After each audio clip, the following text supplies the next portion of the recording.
Many of us will try out different careers until we find the role that's right for us, and sometimes the road to job satisfaction can have a few bumps and false starts along the way.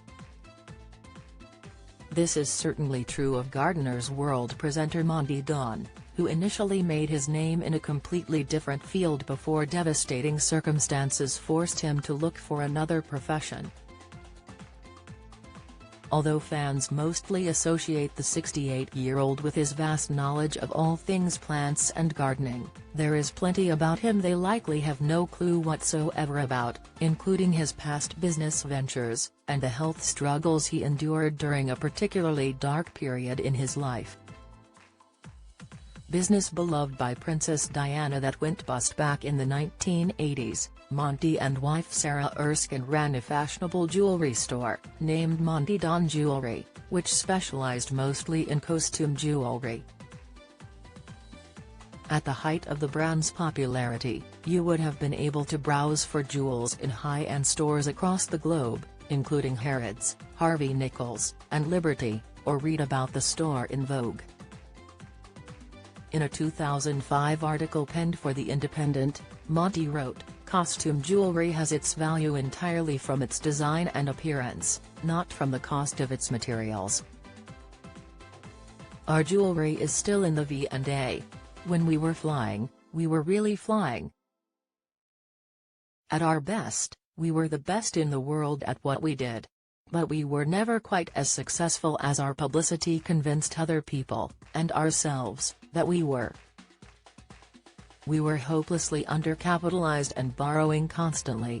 Famous clients included the likes of Boy George and Michael Jackson, while Princess Diana herself was said to be a customer."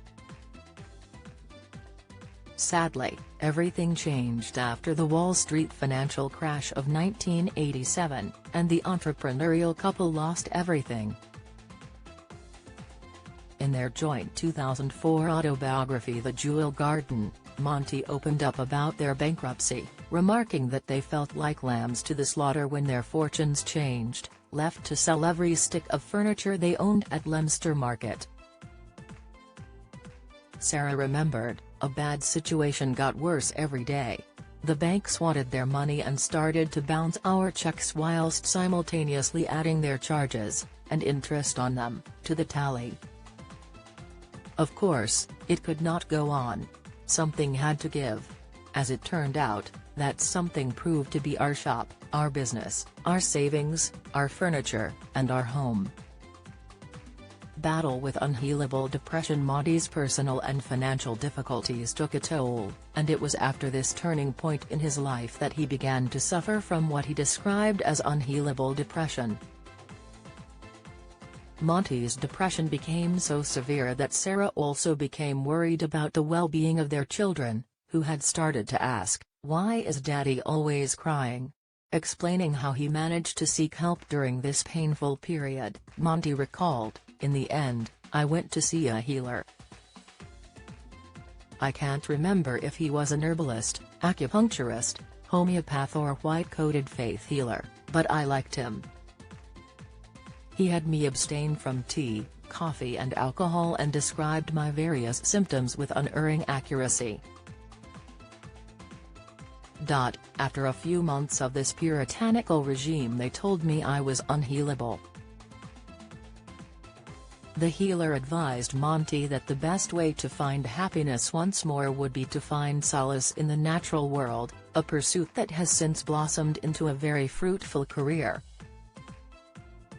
Opening up about his mental health struggles during an interview with the BBC, Monty said, "I have for many years suffered from depression, which comes and goes but tends to be something that is worse in winter.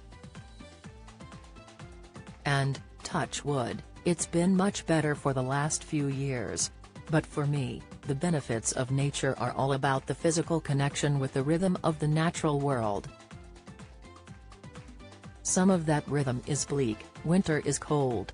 And yet even if inside you are bleak and grey and cold, if you believe that spring will blossom inside you, as well as outside in the garden, that's powerful.